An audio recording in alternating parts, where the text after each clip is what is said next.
The champagne tasted like regret the moment it touched my lips. I stood at the edge of my sister's wedding reception, watching Rachel command the garden like a queen holding court. Her designer gown caught the fairy lights perfectly. Every angle calculated, every movement rehearsed. The navy dress I'd borrowed from a friend suddenly felt like camouflage that wasn't working. Before we continue with the toasts, Rachel's voice rang out, crystal clear and razor sharp. I simply must acknowledge someone very special. My stomach dropped. I knew that tone, the same one she'd used at every family gathering since we were children, the voice that preceded humiliation dressed as humor. My baby sister Emma is here tonight. She gestured toward me with her champagne flute, and 200 heads turned in unison. Still playing soldier, still single, still searching for her place in the world.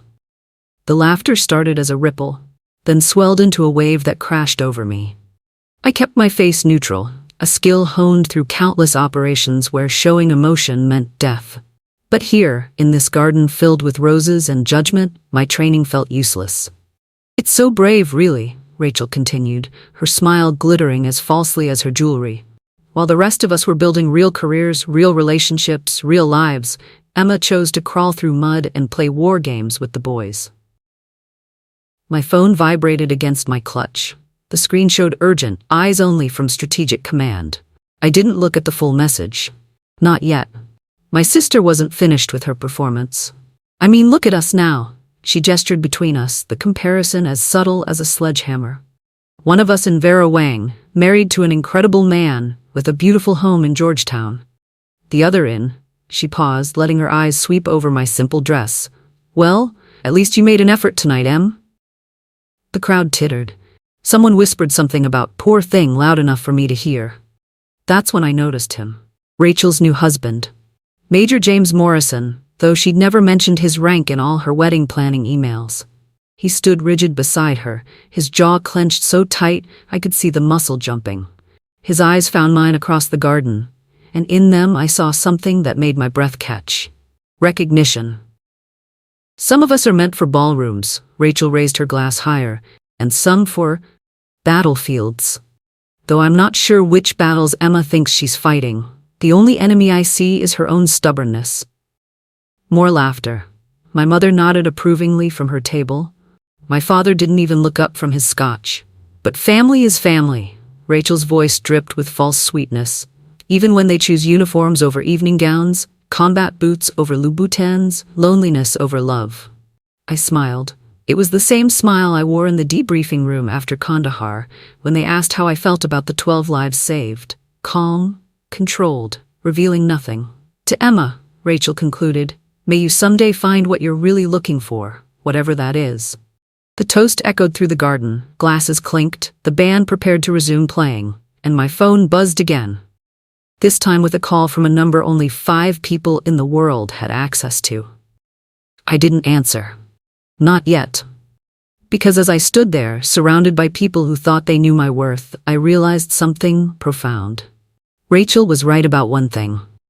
I had been searching for something, but I'd found it years ago in places she couldn't pronounce, doing things she'd never understand, becoming someone she'd never recognize. The uniform they mocked had more honor sewn into its seams than all the designer dresses in this garden combined. James Morrison's eyes hadn't left mine. His hand trembled slightly as he set down his champagne glass. Behind him, I noticed 3 men in dress blues standing near the bar, their postures too perfect to be casual wedding guests. "Smile, Emma," the photographer called out. "Get one of the sisters together." I stepped forward, my movement fluid and precise. Rachel's perfume, something French and expensive, couldn't mask the scent of her satisfaction. She thought she'd won something tonight. But wars aren't won with single battles, and she had no idea what was coming. The phone in my clutch buzzed one more time. This time, I knew I'd have to answer it. But first, I had one more toast to endure, one more smile to fake, one more moment to play the failure they all believed me to be. They had no idea that the woman they mocked had a file so classified, even mentioning its existence was a federal crime. I learned early that in the Stevens family, there were 2 types of daughters. The ones who shined, and the ones who survived. Rachel got the ballet lessons. I got the hand-me-down sneakers with the soles already worn through. She performed Swan Lake at the Academy Showcase while I sat in the back row, invisible in her shadow. When she bowed to thunderous applause, our mother whispered to her friend, "Thank God we have at least one daughter who understands grace." I was 12 when I first understood what I was to them, not a daughter, but a disappointment dressed in their last name. "Emma, stop fidgeting," my mother would hiss at dinner parties. "Watch your sister, learn something." But what I learned wasn't what they intended. I learned that love in the Stevens household came with conditions. Straight A's for Rachel meant a shopping trip to Manhattan. My straight A's meant a nod and, finally, "You're applying yourself." Rachel's acceptance to Brown was celebrated with champagne and a new car. My full scholarship to Virginia Military Institute was met with my father's words that still echo, "Women don't become warriors, Emma. They become wives." He said it like a prophecy, like a curse. The night before I left for VMI, I found my parents in the study, looking at photo albums. "Where did we go wrong with her?" my mother asked, not knowing I was listening. "Rachel is everything we hoped for. But Emma, she's always been so difficult, so stubborn, like she's trying to prove something." My father's response cut deeper than any blade. "Some children are investments, others are tax write-offs." I left for VMI at dawn while they slept. No goodbye, no tears, just a note on the kitchen counter. Gone to become who I'm meant to be. Basic training was hell wrapped in humidity and screaming drill sergeants. But you want to know the truth? That first night, lying on a cot that felt like concrete, listening to other recruits cry for home, I felt free. For the first time in 18 years, I was being judged by what I could do, not who I failed to be. "Stevens," Drill Sergeant Matthews barked on day 3. "You think you're special?" "No, Drill Sergeant." "Wrong, you are special. You didn't cry. You didn't quit. You didn't call mommy. That makes you my kind of special, the kind that might actually make it." I ran until my legs gave out, then ran more. I learned to disassemble an M4 blindfolded, while Rachel was learning wine pairings at sorority mixers. I memorized tactical formations, while she memorized the names of every partner at her investment firm. Every blister was a badge. Every bruise, a blessing. Every night I fell into my cot exhausted, I fell asleep smiling. Because here's what they never told you about the military. It doesn't care about your last name, your trust fund, or your mother's expectations. It cares about one thing. Can you do the job when everything goes to hell? And I could. God help me, I could. My first deployment came while Rachel was planning her engagement party. Kandahar Province, Afghanistan. Temperature 115 degrees. Mission classified. I was 22 years old, leading a convoy through hostile territory while my sister was choosing between Tiffany blue and seafoam green for her bridesmaids' dresses. "I can't believe Emma missed my engagement party for her little adventure," I heard later she'd told everyone. Some people just don't understand family priorities. Little adventure. That's what she called the night I held Private Chen's hand while waiting for medevac, telling him about the stars over Virginia so he wouldn't think about the blood. That's what she called the moment I made the call that saved 12 lives, but haunts my dreams. The letters from home came sporadically. Wedding updates, baby announcements, family vacations I wasn't invited to. "We figured you'd be too busy playing soldier," my mother wrote once. The words "playing soldier" were underlined. Twice. I stopped writing back after that. Instead, I wrote different letters. Commendation letters, after-action reports, nomination packets for soldiers who deserved recognition. I built a different family, one forged in fire and trust, where your worth wasn't measured by your dress size or dating status. "Why do you push so hard, Stevens?" Colonel Reed asked me once after a particularly brutal training evolution. I thought about lying, giving him the standard to serve my country response. But at ZO 300, covered in mud and sweat, truth has a way of surfacing. "Because, sir," I said, "I need to become someone my family can't diminish. Someone whose worth isn't debatable, someone who matters." He studied me for a long moment. "You already matter, Commander. The question is, when will you believe it?" I didn't have an answer then. But I kept pushing. Through Ranger School, where only 2% of women pass. Through CRE training that breaks grown men. Through selection for operations so classified I can't even write about them in my own journal. Each achievement came with a text from Rachel. Not congratulations, just updates about her perfect life, her perfect husband-to-be, her perfect trajectory. As if my silence was a challenge. As if my absence was a victory. But she didn't know about the presidential commendation. The foreign government's secret medal. The file that grew thicker with each mission, each life saved, each impossible task completed. She didn't know that while she was becoming Mrs. Morrison, I was becoming something else entirely. Someone they couldn't ignore forever. Someone whose worth transcended their small definitions of success. Someone who chose bullets over bouquets and found honor in the exchange. The wedding invitation had arrived at my forward operating base 6 months ago, cream-colored and embossed with gold. +1, it asked, as if I'd have anyone, as if I'd want anyone. I'd stared at it for a long time, feeling the weight of years between those words. Then I'd checked the box, attending alone. But alone, I'd learned, was just another word for unencumbered. And I had work to do. Every soldier knows the moment when retreat becomes impossible. When you've crossed into territory where the only way out is through. For me, that moment came 6 months before Rachel's wedding, in a sterile hospital room in Bethesda, with 3 bullet wounds teaching me new definitions of pain. The mission was classified. The country, redacted. But the bullets were real enough, 2 in my shoulder, 1 that kissed my ribs and decided to stay.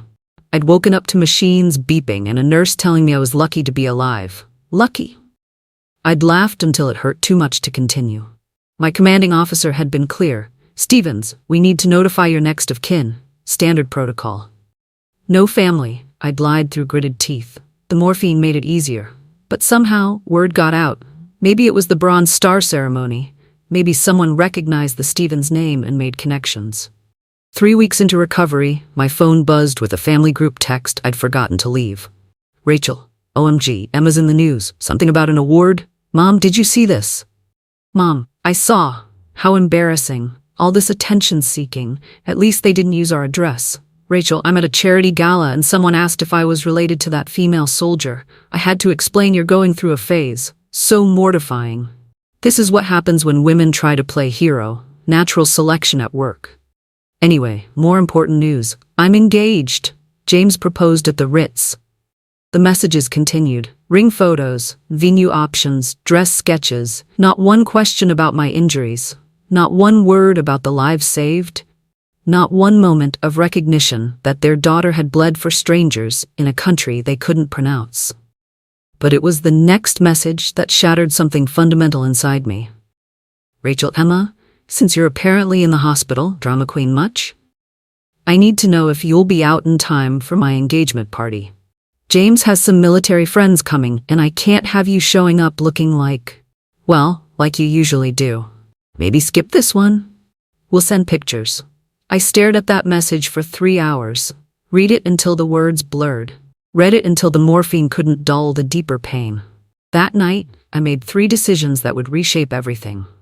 First, I changed my emergency contact to Lieutenant Colonel Sarah Chen, the woman who'd pulled me from that firefight.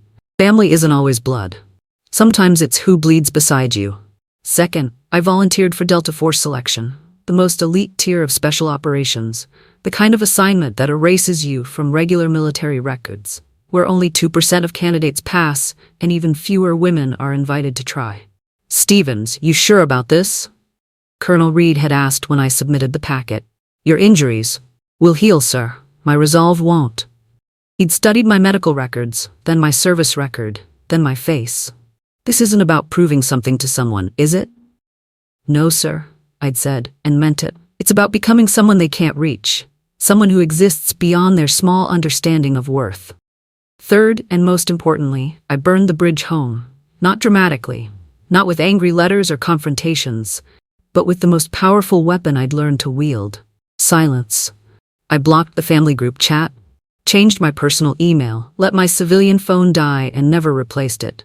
The Emma Stevens they knew ceased to exist that night in Bethesda. What remained was Commander Stevens. No first name needed, no family ties acknowledged. The selection process nearly killed me. 30 days that stripped away everything non-essential. Every weakness exposed, every limit shattered, every excuse eliminated. Men who'd been in special operations for years washed out. Olympic athletes crumbled, but I had an advantage they didn't. I'd already survived the Stevens family. Everything else was just physical pain. Day 18, hypothermia setting in during a mountain navigation exercise. I thought about Rachel's text.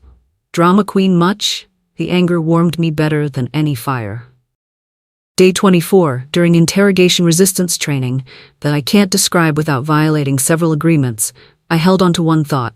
They think I'm playing soldier. Day 30, standing in formation with 5 others out of 127 who started, I felt something I'd never experienced. Complete disconnection from who I used to be. The woman desperate for family approval had died somewhere in those mountains. What stood in her place was forged from stronger material. "Congratulations, Commander," the Delta Force commander said, shaking my hand. "You've joined a brotherhood most people don't know exists. Your old life is over. Your new one has no limits, except the ones you accept." I thought about Rachel planning her princess wedding. About my parents, probably relieved I'd finally stopped embarrassing them with my presence. About every family dinner where my empty chair went unnoticed.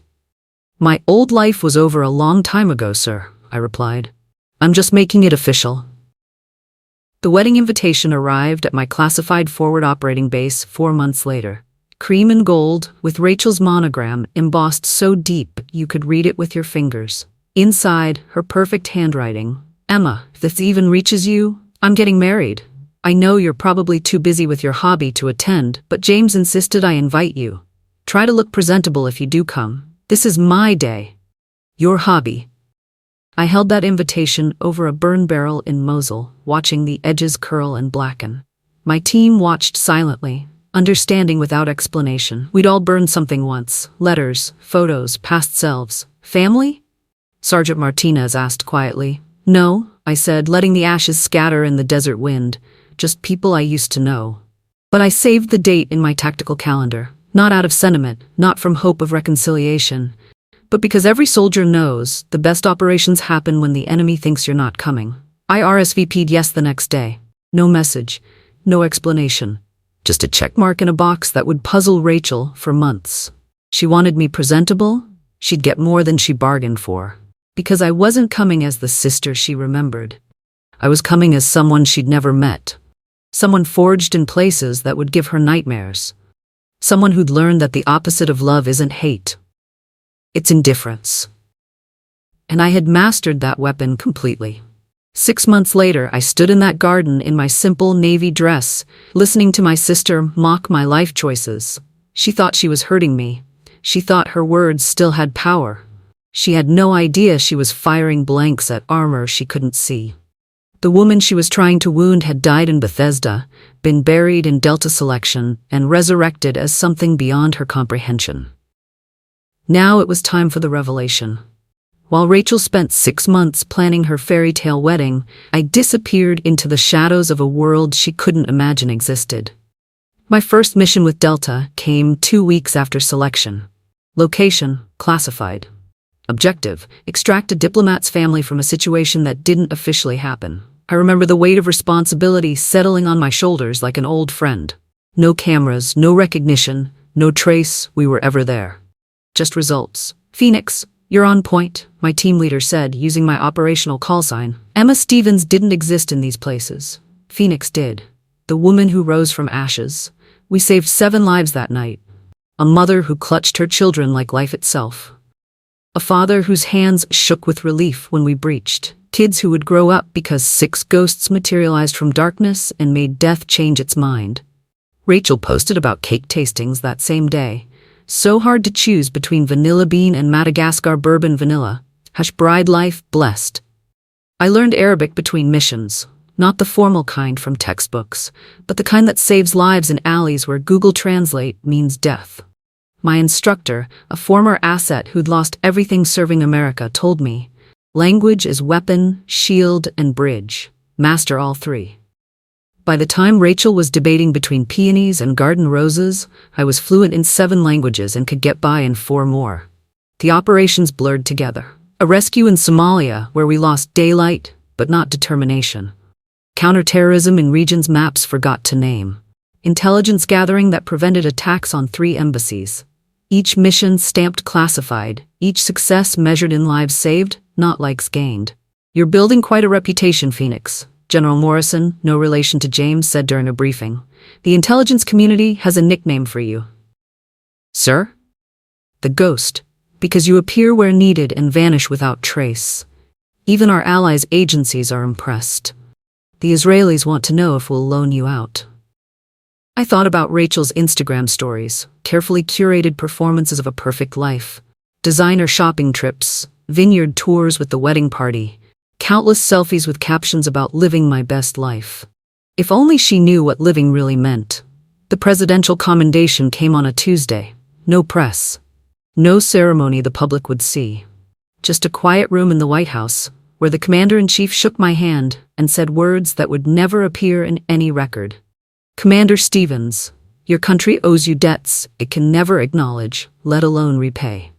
Rachel posted about her bachelorette party that night. Matching shirts, penis straws, bride tribe in glitter that would wash off by morning. My achievements accumulated in a file most people weren't cleared to know existed. The Distinguished Intelligence Cross, one of 4 women to ever receive it. The NATO Medal of Merit, presented in a basement room in Brussels. A commendation from MI6 that came with a handwritten note, to Phoenix, from your grateful cousins across the pond.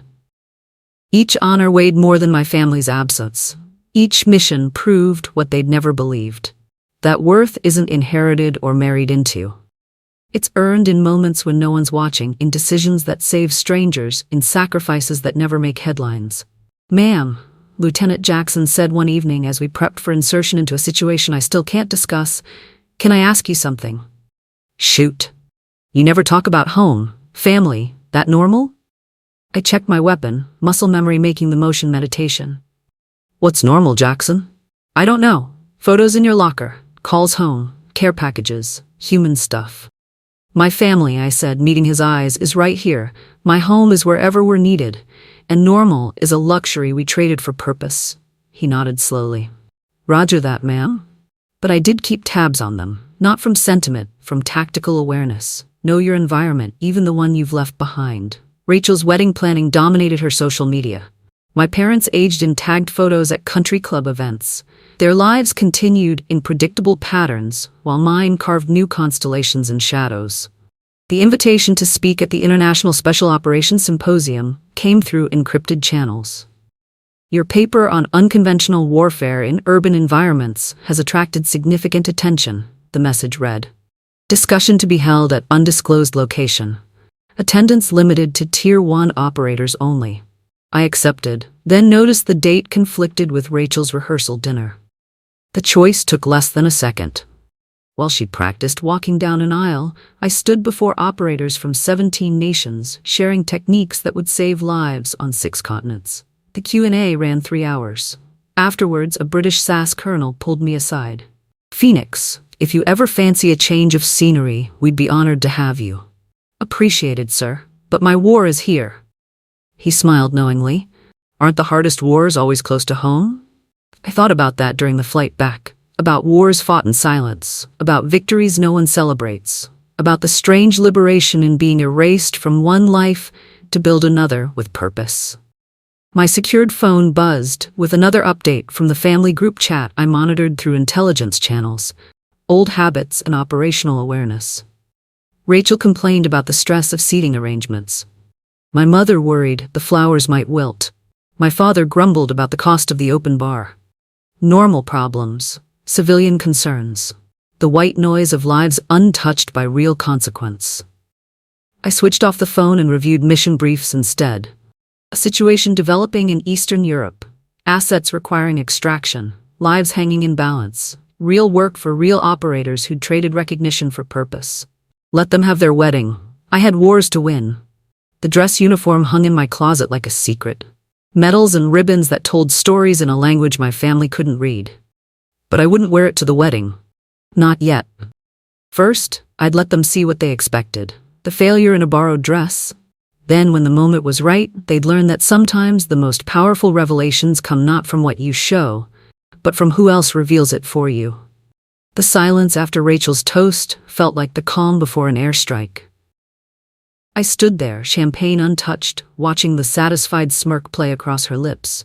She thought she'd won. The crowd thought they'd witnessed a loving sister's gentle ribbing. They were all wrong. That's when James Morrison moved. It wasn't the movement of a groom at his wedding, it was the movement of a soldier recognizing a superior officer. Precise, deliberate, trained. "Excuse me," he said to Rachel, his voice carrying the kind of authority that comes from leading men in combat. "There's something that needs to be said." Rachel's smile flickered. "James, honey, what are you?" But he was already walking toward me, his stride measured and purposeful. The crowd parted instinctively. Behind him, I noticed the 3 men in dress blues I'd spotted earlier straightening to attention. He stopped 3 feet from me, close enough that I could see the recognition in his eyes, close enough that everyone could witness what came next. "Ma'am," he said, loud enough for the entire garden to hear, "we have unfinished business from Operation Nightfall." The words hit the crowd like a flashbang. Rachel's champagne glass trembled. James snapped to attention with parade ground precision. "Commander Emma Stevens, 1st Special Operations Detachment Delta, you saved my unit in Kandahar. 12 souls breathing today because of you." The silence was absolute. Even the band had stopped tuning their instruments. 3 years ago, James continued, his voice steady and clear, my convoy was ambushed in Sector 7, outnumbered, outgunned. We called for extraction but were told no assets were available. Then you came. I remembered that night. The weight of the decision, the impossible odds, the voice on the radio saying they had 12 minutes of ammunition left. You flew into a hot zone everyone else had written off. Alone, you could have waited for backup, followed protocol. Instead, you gave us covering fire while we loaded our wounded. Took shrapnel meant for my medic, refused evacuation until every one of us was out. My shoulder ached with phantom pain from old wounds. "Ladies and gentlemen," James's voice rose, commanding absolute attention, "you're in the presence of one of only 4 women to ever earn the Distinguished Intelligence Cross. The operative they call the Ghost. The reason Allied forces whisper about guardian angels in sector briefings." Behind him, the 3 men in dress blues stepped forward in perfect synchronization. I recognized them now. Martinez, Chen, and Williams. My first squad. The ones who'd trusted a green lieutenant in Fallujah when trust meant life or death. They formed a line beside James. 4 warriors in formal dress. 4 men whose lives had intersected with mine in places maps didn't name. As one, they saluted. Not the casual greeting between service members. This was the salute reserved for Medal of Honor recipients. For those who'd gone above and beyond. For heroes whose names would be classified long after their deaths. "Ma'am," they said in unison. The sound echoed across the garden like thunder. I stood perfectly still. Around me, 200 wedding guests had become statues. Rachel's face had drained of color, her designer dress suddenly looking like costume jewelry against the weight of this moment. My parents sat frozen at their table, my father's scotch suspended halfway to his lips. But I wasn't looking at them. I was looking at Chen, who'd named his daughter after me. Though my family would never know. At Martinez, whose wedding I'd attended between deployments, where his mother called me La Angel que salvó a mi hijo. At Williams, who'd re-enlisted because, in his words, if Commander Stevens thinks this fight's worth finishing, then I'm not done yet. And James Morrison, who'd apparently spent months planning this moment, who'd known exactly who his bride's sister was and waited for the perfect time to balance the scales. "The honor," I said quietly, returning their salute with textbook precision, "has always been mine." My voice carried in the silence. Not loud, not dramatic, just certain. "Commander Stevens," James continued, turning slightly to address the crowd while maintaining military bearing, "is the reason a school in Afghanistan still stands. The reason a terrorist cell in Munich never made headlines. The reason countless families sleep safely, never knowing how close danger came." He paused, letting the words sink in. "She's been shot 4 times, stabbed twice, and has shrapnel from 3 different continents still in her body. She speaks 11 languages fluently and can kill you in more ways than most people can tie their shoes. She's briefed presidents, trained with Mossad, and has a standing offer from MI6. Each fact landed like an artillery shell in my family's perfect garden party. But more than that, James's voice softened slightly. She's the guardian who appears when hope runs out, the last resort who never fails, the ghost who trades recognition for purpose, fame for service, comfort for duty. Rachel's mouth opened and closed without sound. Our mother had gone pale as her pearls. Our father's hands shook visibly. So when you mock her service, James turned to face Rachel directly. When you diminish her sacrifice as playing soldier, you insult every life she's saved. Every mission she's completed, every night she's spent bleeding for strangers in places you can't pronounce. The silence stretched like a held breath. Martinez stepped forward. "Ma'am, my son just started at West Point. He carries your challenge coin, says he wants to be like Commander Phoenix when he grows up." Chen added, "My daughter's first words were, 'Thank you,' in Pashto. Because that's what her mother whispered when you carried me to the medevac." William simply said, "You gave me my life back, ma'am. Least I can do is make sure people know who you really are." I felt the weight of their words, their faith, their brotherhood. These men who'd seen me at my worst and still called me their best. Who knew that leadership wasn't about being perfect, but about being present when presence meant everything. "Gentlemen," I said, allowing the smallest smile, "that's enough war stories for a wedding." But the damage, no, the correction, was done. 200 guests stared at me with new eyes. The caterers had stopped moving. The photographer's camera hung forgotten. And my family, the ones who dismissed me, diminished me, disowned me in all but name, sat in the rubble of their assumptions. Rachel's carefully planned moment of humiliation had become something else entirely. A revelation. A reckoning. A salute that echoed louder than any mockery ever could. The fairy lights suddenly seemed less like decoration and more like the aurora borealis I'd navigated by in Norway. The garden transformed from a wedding venue to just another operational environment where truth had finally caught up to perception. But I wasn't done yet. The best operations always have an exit strategy. I didn't wait for the aftermath to unfold. In combat, you learn that the moments after victory are often the most dangerous. When adrenaline fades, when reality settles, when the enemy, wounded and cornered, becomes unpredictable. I set my untouched champagne on a nearby table with the same care I'd used disarming an IED. Smooth. Deliberate. No sudden movements. "Gentlemen." I nodded to James and my former squad. "Enjoy the wedding." That's all I said. No victory speech, no demands for apology, no moment of gloating over my sister's stunned face or my parents' shattered assumptions. The truth had been delivered like a precision strike. My work here was done.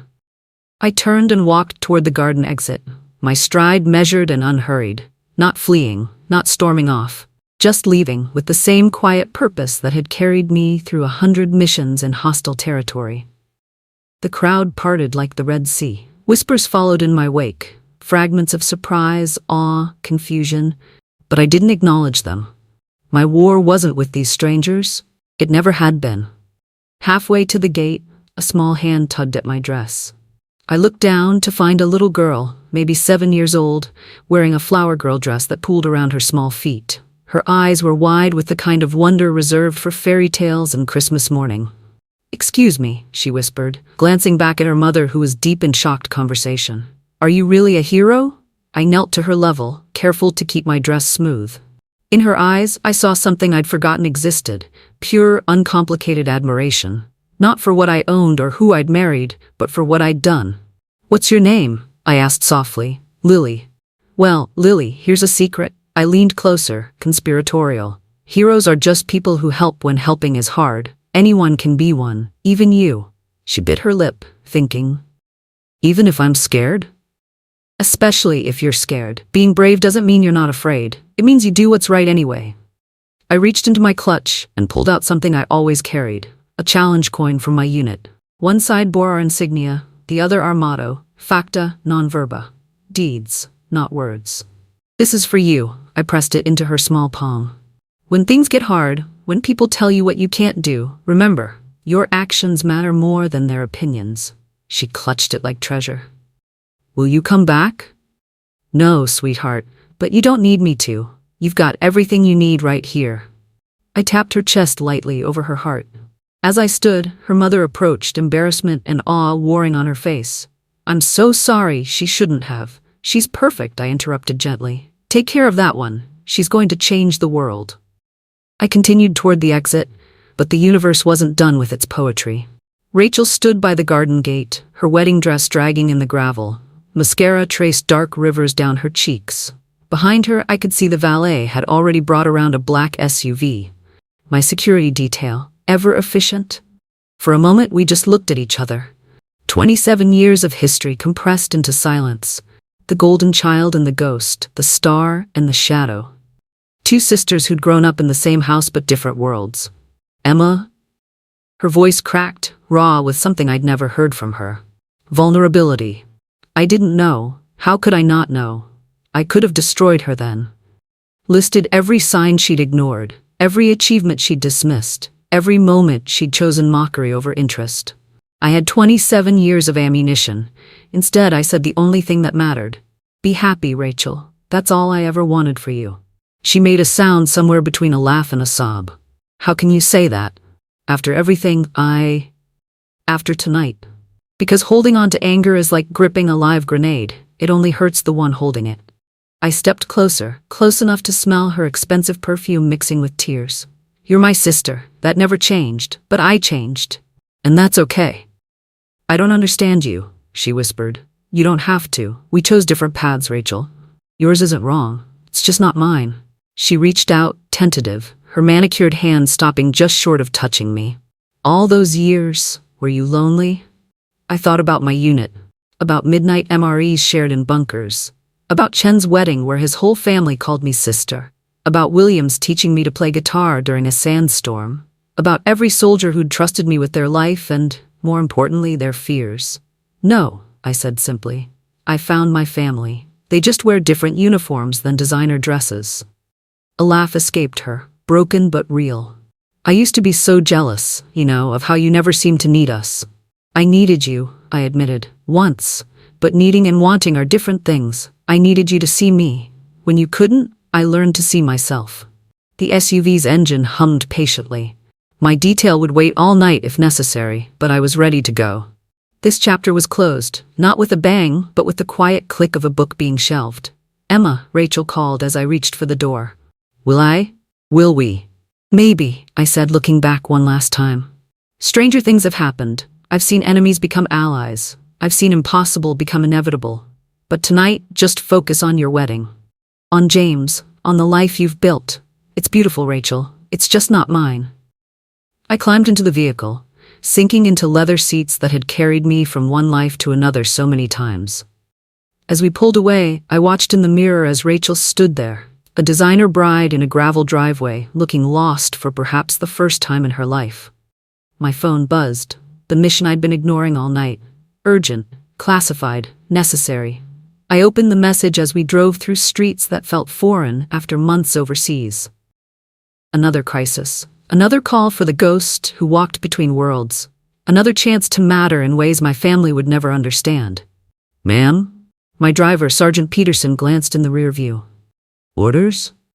I looked back one last time at the garden lights fading in the distance. At the world I'd left behind. At the people who'd shaped me by trying to break me. "The airfield," I said. "We have work to do."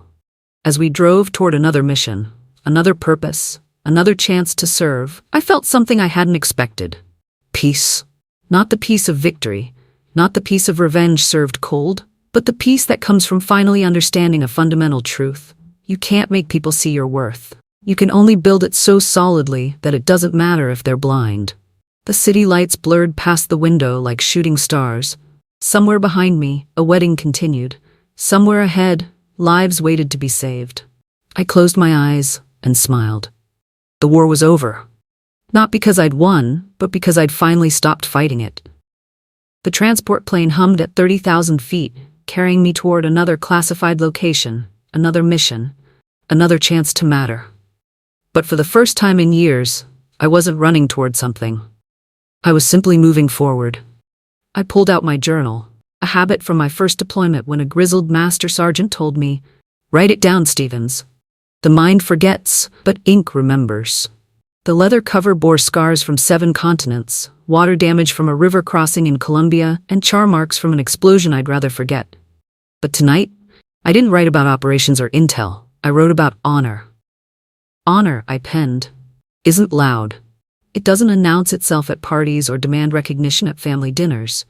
Honor is the 3 a.m. wake-up call that saves lives nobody will thank you for. It's the classified folder that will never see daylight, holding stories of courage that will die with those who lived them. It's choosing duty over comfort, service over selfishness, purpose over pride. They called me the ghost because I appeared where needed and vanished without trace. But ghosts are just echoes of something that once was.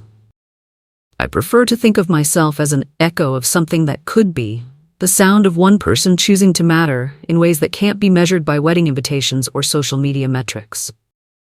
My phone buzzed with a secure message. The op brief for our next mission. 12 hours until insertion. Another chance to be the difference between headlines and hope. But first, I had something to finish. To anyone reading this, I continued writing, who has ever been diminished, dismissed, or disregarded. Know this. Your worth is not determined by those who refuse to see it. Your value doesn't decrease based on someone's inability to appreciate it. I thought about everyone who'd ever felt invisible at family gatherings, who'd chosen difficult paths only to be mocked for not taking easier ones, who'd built themselves from scratch while others inherited their identities.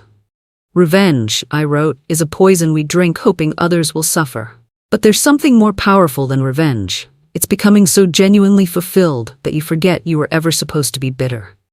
The plane banked slightly, adjusting course. Below, city lights sparkled like ground-level constellations. Somewhere down there, people were living their lives, going to weddings, making toasts, building their own definitions of success. And somewhere, a little girl named Lily was holding a challenge coin, maybe beginning to understand that heroes don't always wear capes or seek applause. True revenge, if you must call it that, isn't served cold. It's not served at all. It's the quiet satisfaction of building a life so purposeful that the opinions of those who doubted you become background noise.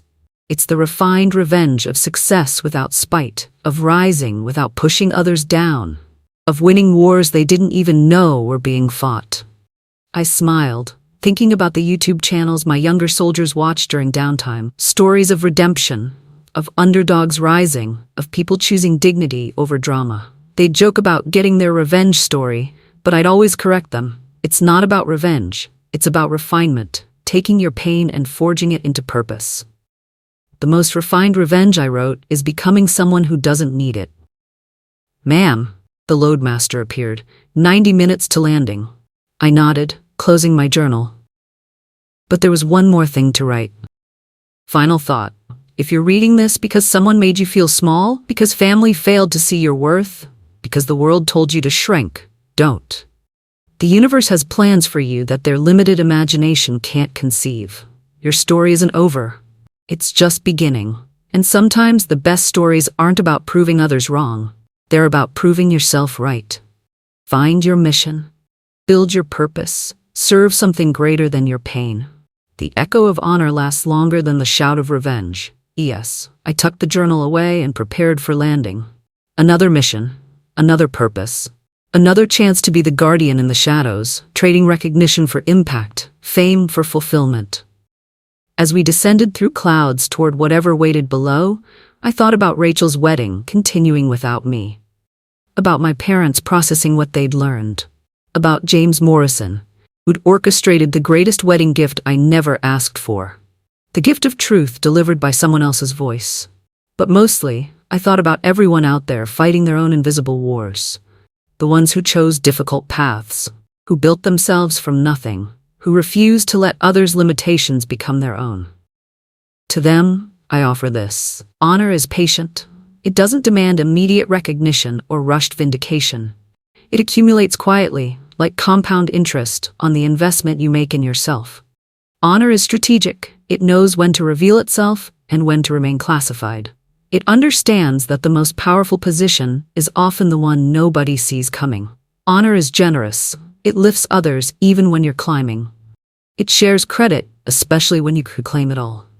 It builds bridges, even where others burn them. But most importantly, honor is the ultimate weapon against those who tried to make you small. Because while they're still talking about who you used to be, you're already becoming who you're meant to be.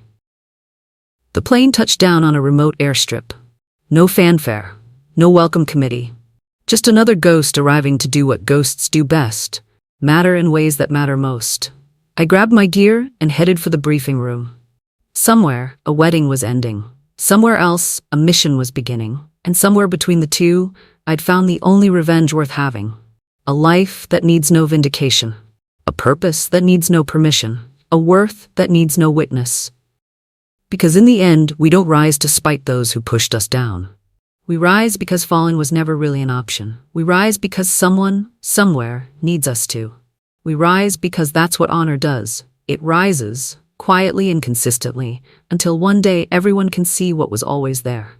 The echo of honor, reverberating through lives saved and purposes found, drowning out the noise of those who never understood the frequency we operate on. And that echo?